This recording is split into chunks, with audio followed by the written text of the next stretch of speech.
자, 오후 헌신 예배 오신 성도님들 주님의 이름으로 축복하고 또 환영합니다. 무엇보다 사회로 특성으로 또 기도로 헌신해 주신 우리 피택자분들에게도 감사드립니다. 오늘 이 말씀은 헌신 예배로 섬겨 주신 피택자분들과 함께 주님의 몸된 교회를 이루는 우리 모두를 향한 하나님의 말씀입니다. 그런 의미에서 이 자리에 나온 모두에게 하나님께서 말씀하시고 은혜 베풀어 주실 줄 믿습니다. 오늘 우리가 읽은 로마서 12장 1절과 2절 말씀 너무나 잘 알고 있고 많이 들었던 말씀입니다. 저는 이 말씀을 이렇게 요약하고자 합니다. 분별하여 구별되라 라고 말이죠. 그리스도인으로서 어떻게 살아야 하는가, 하나님을 믿는 자로서 살아가는 삶의 모습이 무엇인가, 오늘 이 말씀을 두고 본다면 분별하여 구별된 삶을 살아가는 것이 그리스도인이다 라고 말씀드리고자 합니다. 먼저 첫째로 그리스도인은 하나님의 뜻을 분별하는 사람들입니다. 하나님의 뜻을 분별한다는 말에 오해가 좀 느껴지죠. 왜냐하면 분별한다는 건 내가 주체가 되고 내 앞에 이제 불량품이랑 정상 제품이 막 지나가고 있으면은 인터넷에서 많이 보듯이 이렇게 불량품 하나씩 이렇게 탁탁 쳐내는 어떤 건조한 영혼 없는 작업자처럼 보이기 때문입니다. 그러니까 우리는 종종 분별한다라고 말하면 불량품을 걸러내는 것을 주로 생각하기 때문에 분별한다는 말에 오해가 있을 수도 있는 것 같습니다. 그런 의미에서 하나님의 뜻을 분별한다라는 것은 성경에서 그리고 우리 삶에서 하나님의 섬세한 손길과 사랑을 발견하고자 하는 것입니다.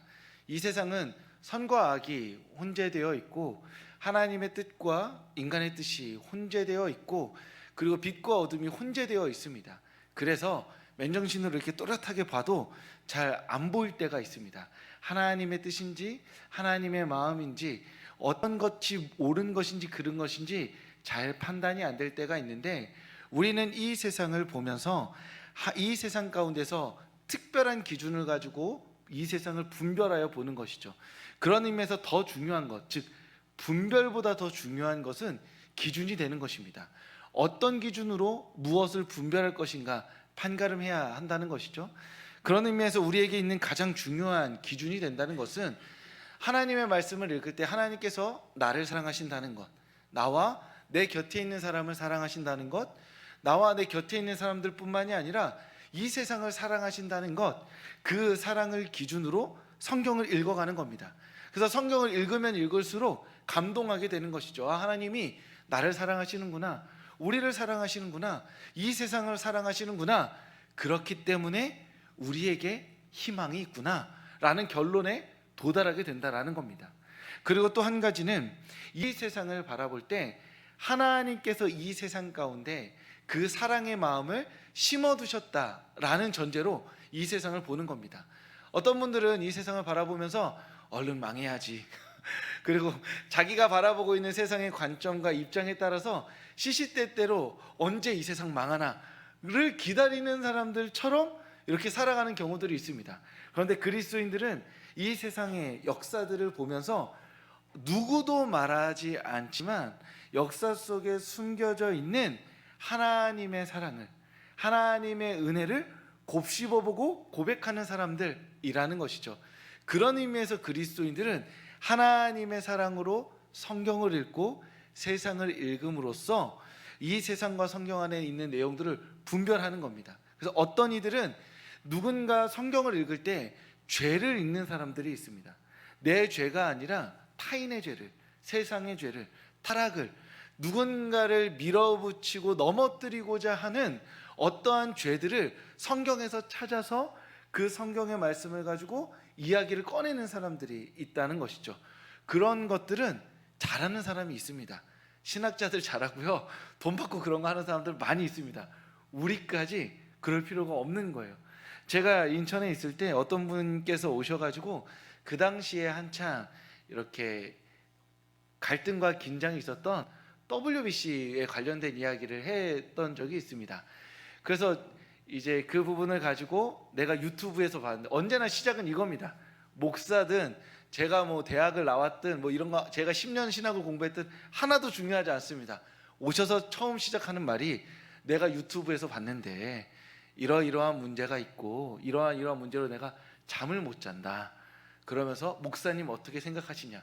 이미 그건 저의 입장을 물어보면서 제가 말 잘못하면 말 잘못한 거 가지고 담임 목사님에게 이르겠다라는 어떤 강력한 얼굴의 표정과 의지를 가지고 저에게 찾아온 것이죠. 그분은 그렇게 만나는 사람들마다 성도님들이든 목회자든 인터넷이든 뭐 카카오톡 공유하는 것이든 온 세상 만사가 다 그 이야기뿐이었습니다.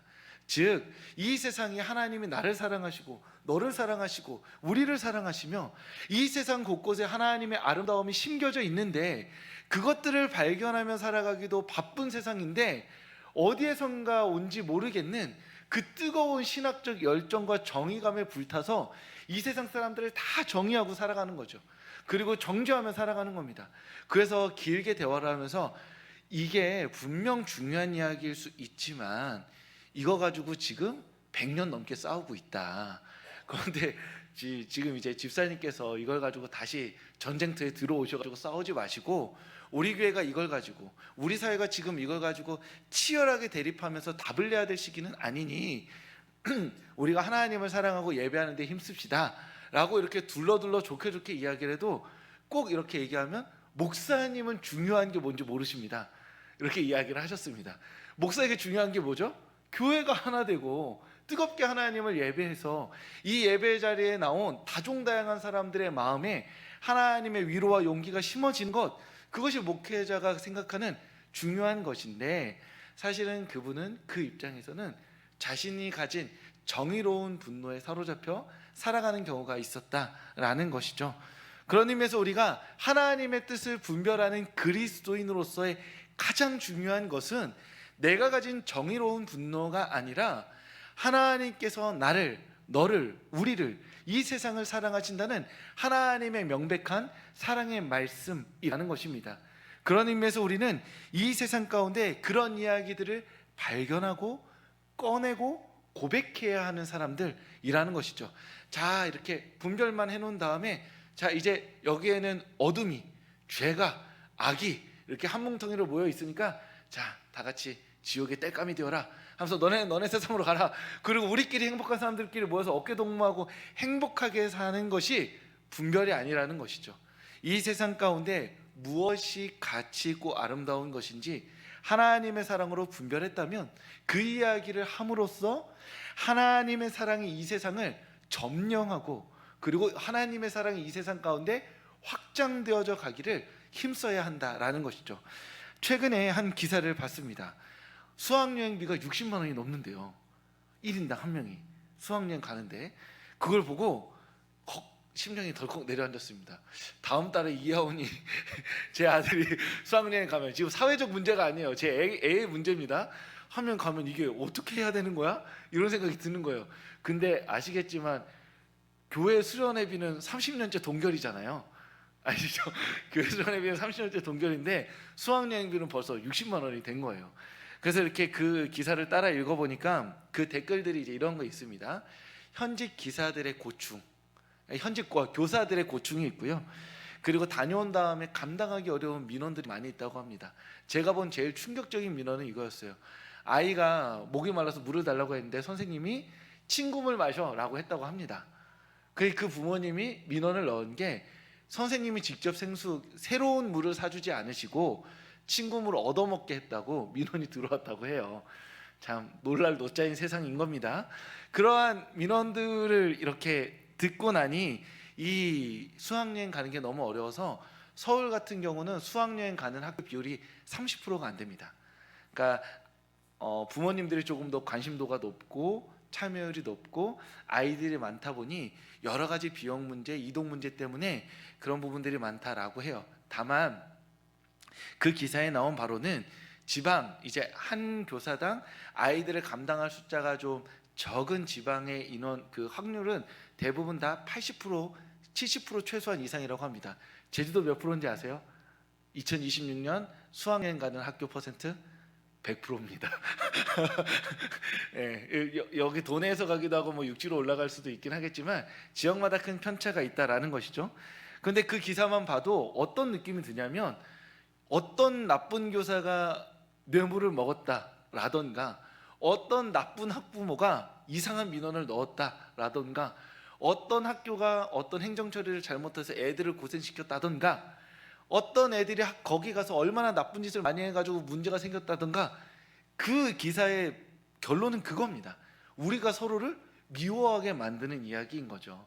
사회 현상을 보는 것까지는 좋은데, 보고 그것들을 어떻게 긍정적으로 발전시켜 나가야 될지 우리 모두가 공감하는 건 좋은데, 더 낮은 수준에 머무르게 되면 이거 봐, 요새 누가 문제야, 쟤네 봐, 저게 문제야 하고 와서 우리가 함께 모여서 하는 얘기라고는 수학여행비 60만 원에서 파생되는 어떤 사람들과 어떤 세상의 문제들을 끊임없이 말하며 우리나라가 얼마나 문제인지를 무릎을 치며 서로 이야기를 나누는 것이 우리의 현실이라는 것이죠. 기사도 맞고 그러한 현실이 있는 것도 맞지만 조금 더 다른 이야기를 할 수 있고 굳이 그 이야기까지 안 갈 수 있다라는 겁니다. 제가 이런 기사를 또 봤습니다. 한 사람이 택시를 탔는데 택시 기사님께서 음악을 안 틀어주시는 거예요. 보통 라디오나 음악을 틀어주니까. 그래서 기사님 뭐 음악 들을 거 없어요? 그랬더니 그 기사님께서 차를 최근에 바꿨는데 USB에 노래를 다 담아놓고 운전을 하셨대요. 근데 차를 바꿨는데 차에는 USB가 안 들어가는 차였다고 합니다. C타입만 들어간대요. 그래서 너무 안타까워하시면서 이렇게 USB를 보여주셨다는 거예요. 그래서 그 손님이 그 자리에서 그 택시에 보면 이제 그 택시 기사님의 사업체가 나오니까요. 나오니까 택시 그 회사가 나오니까 거기에다 그 자리에서 그냥 인터넷으로 그 젠더 얼마 안 하거든요. 한 1,500원 이 정도예요. 바로 이렇게 택배 보내드려 가지고 나중에 며칠 뒤에 오면 그거 있을 거니까 꽂아서 음악 들으세요 라고 했다는 이야기가 있습니다. 별 얘기 아니죠. 근데 들으면 세상 참 살만하다, 가슴 따뜻하다 라는 생각이 든다라는 거죠. 어찌 보면 하나님의 뜻을 분별하여서 이 세상 가운데 하나님의 사랑이 충만하다라고 말하는 것, 그것은 말씀을 통해 나를 사랑하시는 하나님의 음성을 듣는 것과 함께 이 세상 가운데 하나님의 사랑을 확신할 수밖에 없는 따뜻한 이야기들을 서로 공유하고 나누는 일까지를 포함한다고 볼 수 있는 겁니다. 그저 분별해서 손가락질하는 것이 아니라 좋은 것을, 아름다운 것을, 선한 것을, 그래서 하나님의 사랑을 이 세상 가운데 가득 채우고 확장시킴으로써 우리가 분별하여 발견한 최고의 가치, 가장 아름다운 하나님의 사랑을 이 세상 가운데 드러내는 우리 성도님들 되실 수 있기를 주님의 이름으로 축복합니다. 두 번째로, 그리스도인들은 구별되어 사는 사람들입니다. 오늘 본문 말씀에 거룩한 산제물로 너를 드리라 라고 하죠. 거룩한 산제물로 나를 드릴 때 추리닝 입고 갈 수 있을까요? 교회 추리닝 입고 오셔도 되긴 합니다. 무슨 말씀인지 아시죠? 내가 이제 하나님께 나를 바칩니다 하고 순교의 마음으로 이렇게 그 주님 앞에 불구덩이에 뛰어드는데, 주님 저를 받으소서 하고 이렇게 주님 앞에 확 내 몸을 던지는데, 이왕이면 가장 비싼 옷 입고 주님께 나를 드려야 하지 않을까요? 옷에 대한 이야기를 말씀드렸지만 깨끗하고 완전한 상태를 의미한다라는 겁니다. 제물이라는 존재는 내가 제물로 바쳐지는 것 자체가 의미 있는 게 아니에요. 제물로서 준비돼서 깨끗하고 완전한 상태로 구별되어서 드려지는 게 중요하다라는 겁니다. 그래서 옛날 옛죠, 우리 어르신들께서 헌금할 때 헌금을 다리미로 다렸다는 전설적인 이야기들이 있잖아요. 어차피 지갑에서 돈 꺼내도 되는데 왜 굳이 다리미로 다리고 은행에서 신권 바꿔 오셨을까요? 그렇다고 돈 액수가 올라가는 것도 아니고, 아주 솔직히 말하면 헌금함에 들어간 다음에는 섞이잖아요. 그러니까 내가 다리미로 다려서 봉투에 넣어도 다리미로 다른지 말로 안 하면 모른단 말이죠. 그럼에도 불구하고 그렇게 정성 들여 드린 이유는 구별되어 드리고자 했던 겁니다. 의식적으로 구별함으로써 이것이 얼마나 가치 있는 것인지 내가 드러내고자 했던 것이죠. 그런 의미에서 그리스도인들은 깨끗하고 완전한 상태로 구별된 삶을 살아감으로써 이 세상 가운데 하나님을 영화롭게 하는 사람들입니다. 그렇다면 우리는 어떻게 구별될 수 있을까요? 그리스도인은 무엇으로 구별될 수 있는 건가요? 앞서 말씀드린 것과 연계해 보자면 그리스도인은 죄를 말하는 것이 아니라 사랑을 말함으로써 구별된 삶을 사는 사람들입니다. 그리스도인들이 모여 있는데 그리스도인들이 미워하는 것만 세상에 알고 있다면 그리스도인들은 실패한 거죠. 그렇지 않나요? 기독교인 100명이 모여 있습니다. 근데 100명이 모여가지고 1시간을 말했어요. 근데 주변에 있는 모든 사람들이 기독교인들은 뭘 싫어하는구나 라고 느꼈다면 그건 실패한 거죠. 왜요? 그리스도인들이 100명이 모여서 할 얘기가 뭐가 있나요? 이 세상을 향해서 하나님이 여러분들을 사랑하신다는 이 명백한 진리, 여러분들이 어떠한 삶을 살았든 어떠한 삶을 살고 있든 예수 그리스도가 당신을 사랑하시니 그분께 나오면은 그분이 사랑으로 여러분들을 품어 안아 주실 것입니다. 용서해 주실 것입니다. 이 진리 하나만을 말하면 되는데 기독교인 100명, 1000명, 10,000명이 모였는데 온 세상 사람들이 기독교인들이 이렇게 싫어하는 게 많구나 라는 걸 느꼈다면 그건 구별된 게 아니라 실패한 겁니다. 그런 의미에서 그리스도인들은 죄가 아니라 사랑으로서 구별되는 사람들인 것이죠. 이 사랑이라는 추상적 가치로 구별되기도 하지만 더 구체적으로는 오늘 조금 물리적으로 구별된 삶에 대해서 한 번 더 이야기하고 싶습니다. 저는 개인적으로는 매우 전통적인 기독교 가치를 지키는 것이 그리스도인으로 구별되는 삶이라고 생각합니다. 그래서 그리스도인의 구별됨은 술 마시지 않는 것으로 드러난다 생각합니다. 담배 피지 않는 것으로 드러납니다. 결혼을 긍정하고 자녀를 양육하여 키우는 것으로 드러납니다. 권위를 인정하고 순종하는 데에서 드러나고 최우선으로 주일 예배를 지키고 준비된 예물을 드리는 것으로 드러납니다. 그리고 험한 욕설을 하지 않으며 인정하고 칭찬하고 사랑하는 말들을 통해서 그리스도인들의 구별됨이 드러난다고 저는 믿습니다. 또 뭐가 있을까요? 제가 어렸을 때에는 제가 앞서 말씀드린 이러한 것들이 엄청난 율법적 압박으로 다가왔습니다. 어떤 변명도 할 수 없이 거칠게 밀어붙이는 이야기들이었죠. 그래서 이것이 사랑으로 지켜지는 기준이 아니라 어딘가에서 떠도는 어떤 강력한 압박에 의해서 내가 판단하거나 고민하거나 생각할 틈 없이 무조건 지켜야 하고 지키지 않으면 지옥행 급행열차 티켓을 끊게 되는 어떤 기준들로 제시된 이야기들이었습니다. 그런데 지금쯤 되어보니 술 안 마시는 그리스도인이 없고 담배 안 피는 그리스도인도 없으며 결혼을 긍정적으로 말하는 그리스도인도 없어졌습니다. 주일 예배는 온라인 예배로 대체되었고요. 그리고 험한 욕설은 하지 않는데 공유되는 영상 안에 있는 험한 욕설들은 가볍게, 즉 나와 입장이 다른 사람들에 대해서 험한 말을 쏟아내는 유튜브를 공유하는 건 훨씬 더 많이 늘었습니다. 그래서 분명 우리 중에 욕하는 사람들은 거의 없는데 우리가 보는 유튜브에는 험한 말을 쏟아내는 사람들이 훨씬 많이 늘었죠. 옛날 KBS, SBS, MBC만 볼 때는 일주일에 욕설 한번 들을 일이 없었는데 이제는 유튜브 클릭만 하면 내가 싫어하는 사람들을 마음껏 욕해주는 사람들이 나의 속을 시원하게 해주는 세상에 살아가고 있다라는 겁니다. 저는 그런 의미에서 이제 다시 그리스도인들이 그리스도인의 구별됨을 이야기하면서 여러 가지 보이지 않는 가치들을 말할 수 있겠지만 다시 한번 우리의 믿음의 선배들이 지키고자 했던 이 가치들을 고백하고 세워나가는 것이 중요한 시기가 돌아왔다라고 믿습니다. 그런 의미에서 그리스도인들은 구별되어 사는 사람들이고 그 구별됨은 아주 단순하게 우리가 오래도록 지켜왔던 흐트러지지 않기 위한 술 마시지 않음, 그리고 무언가로부터 중독되지 않기 위해서 끊어내는 담배 피지 않음, 그리고 하나님께서 한 남자와 한 여자를 만나게 하셔서 자녀를 낳아 기르게 하셨다는 그 하나님의 창조 질서에 순종하겠다는 선한 마음들, 그리고 우리가 어른으로서 믿음의 선배로서 권위를 인정하고 순종하고자 하는 겸손한 마음들, 그 모든 가치들이 바로 그리스도인됨의 구별이라고 말할 수 있다라는 것이죠. 그런 의미에서 내가 그리스도인으로 구별되기 위해서 성경을 3박 4일 동안 읽을 필요가 없는 겁니다. 어디선가 들었던 하지 말라는 행동을 안 하면 되는 겁니다. 옛날 장로님들께서 해주셨던 그 행동을 하지 않으면 되는 것이죠.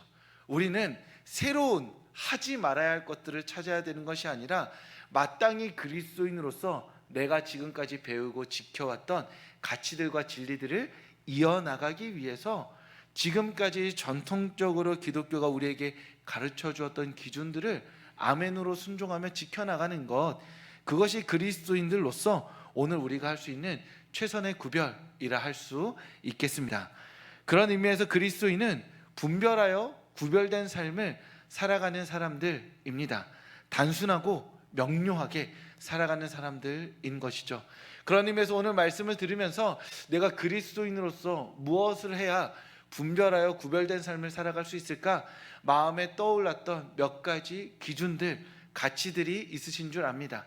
주일 예배 때 더 열심히 들어야지 라던가, 말씀과 기도의 시간을 조금 늘려야지 라던가, 혹시 술을 일주일에 한 3번쯤 드시고 있다면 일주일에 한 번이라도 줄여보자 라던가, 우리가 관계 안에서 너무 미운 사람들 매일 뒷담화하는 카톡방에 있다면 그 카톡방을 나온다던가, 하나님의 말씀을 통해 분별하여 구별되고자 하는 그 마음을 주신 것들, 주님 앞에 이번 한 주 그것을 지키기로 결단하고 주님 앞에 거룩한 삶으로 응답하는 우리 서울교회 성도님들 되실 수 있기를 주님의 이름으로 축복합니다.